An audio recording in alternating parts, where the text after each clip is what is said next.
kajutin! For today's vlog, anong gagawin natin? Ano lang, ipipicture lang namin yung Hidden Paradise sa Barangay Magsaysay, Infanta, Quezon, sa Pinlac. Hidden Paradise. Sa Hidden Paradise. Ano kaya meron doon? Tingin. Ano doon? Siguro may hidden eh. Hindi, kasi maliligo po kami kasi wala pong tubig. Kaya pupunta kami ngayon sa ilog. Sa Hidden Paradise. Ang layo pa from Real Quezon. Pupunta kami ng Infanta, Quezon. May mga kasama kami ngayon. Ito, mag-jowa sila. Hindi may-ari nung ano. ng resort. Ayan si Banjo. Magay ka naman sa vlog. Hello. Yun na nga, pupunta tayo. Itutur namin kayo doon. Yung mga interested na pumunta, tatanungin na din namin doon kung sino yung magiging contact person. So, see you later.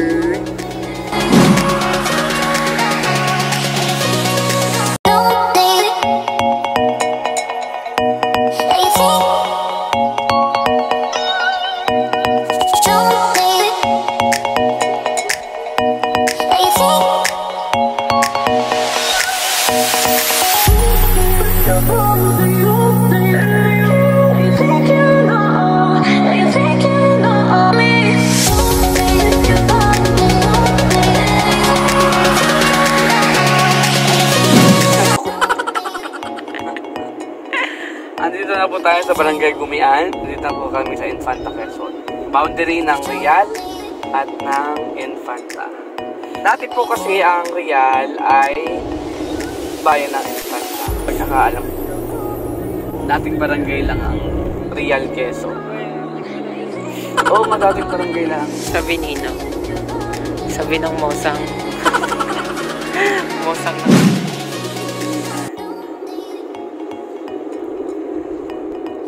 Kaya siguro ito Gumian. Yung sa niyog. Yung gumaan. Di ba yun yung ano, kapag ka nag-cheer ka? Gumian. Wow. Kruk, kruk, kruk. Gumian.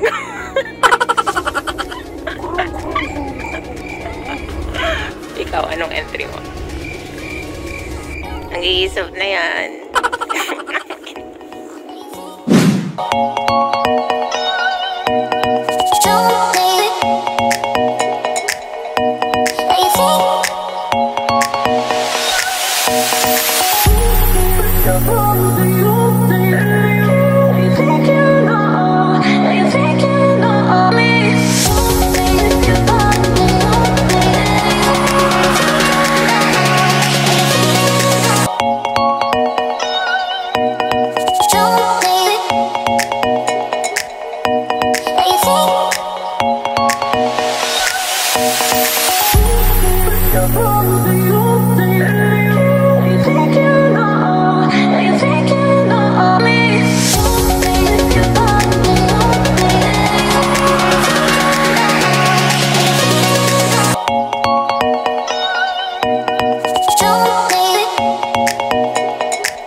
Nakakita po kami. Ayan o, din po. Ang ganda. Yes, para po kami nasa Tagaytay, mga kajutin. Yes, ayan po ang aming aakyatin, mga kajutin. Yan, muna na po ako. Baka kabibidyo ko yan, aakyat na po kami. Yan po yung aming... Aray.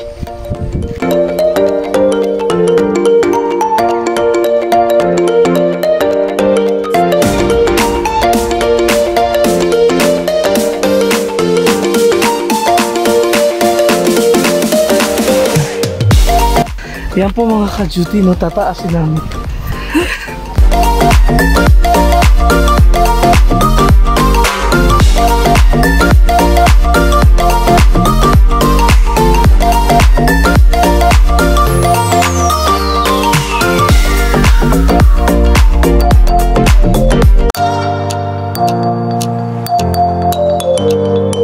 Yan, ang taas na natin, no.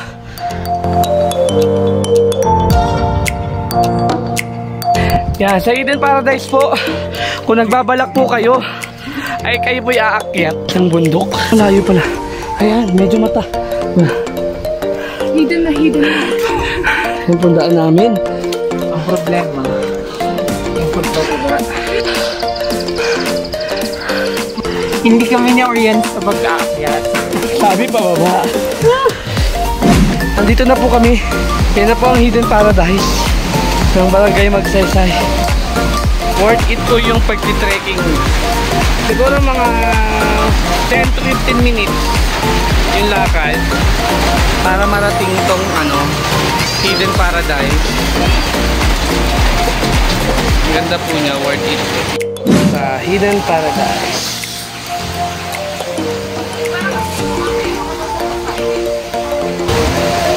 Pwede po mag-overnight, may videoke, may tindahan po dito.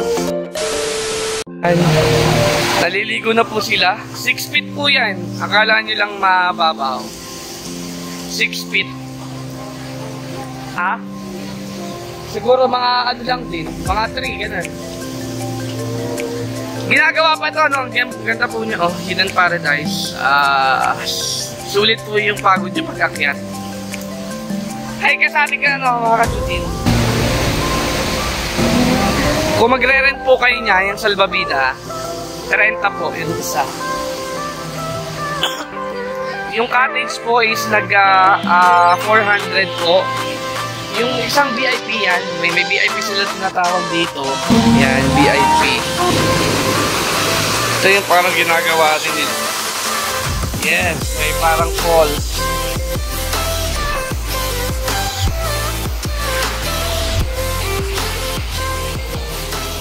Hidden Paradise.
natural po. Wala po itong chlorine.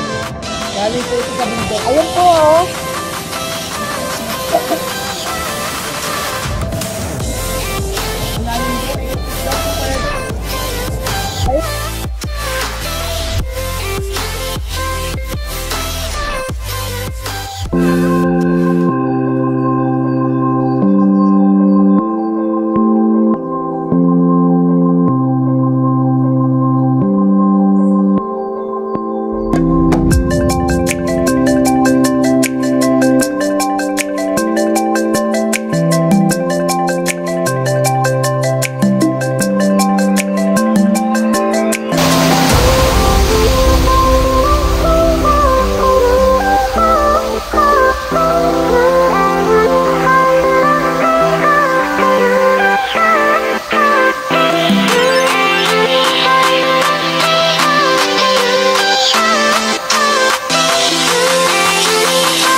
Laban daw.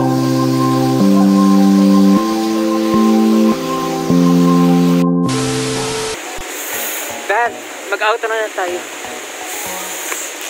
Ayun na nga. Sobrang well spent yung araw na to. May dala pa po akong halaman na bumili pa ako. If that.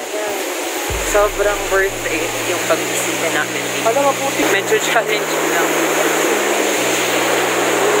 ganda dito. Yan, worth it po ang pagpunta namin dito. Ulit-ulit. Hello guys, ayan. It's uwian time na. Grabe. Sobrang nanginginig yung puso. Mga 7 to 10 minutes lang naman po yung pataas at saka pababa papunta doon. Pero magiging challenge sa inyo kapag halimbawa sobrang umuulan kasi Pero worth it naman po. worth it kasi kapag nandun na kayo, sobrang relaxing ng nature tapos sobrang lamig ng tubig. Anong masasabi niyo mag-jowa? Anong sasabi niyo? Sarap. Masarap, di ba? Enjoy na enjoy kami. Kaso nga lang yung ano talaga. Paglalakad. Oo. Tsaka talaga namang ang bait pati nung may-ari. Mga plantita. Mahilig sa ano, mga plantita ang dami doon. Tapos, ang dami niyang talagang halaman. Yan, and yun, sana na-enjoy niyo yung panunood sa swimming namin, adventure namin. May trekking, swimming, ano pa. Hiking, parang hiking na din. Tapos, in fairness nag-upgrade na yung vlog natin. Hindi na puro prank. So, thank you so much for watching, guys. Sana mag-subscribe kayo and then share, click the notification bell para updated kayo sa videos natin. Bye-bye!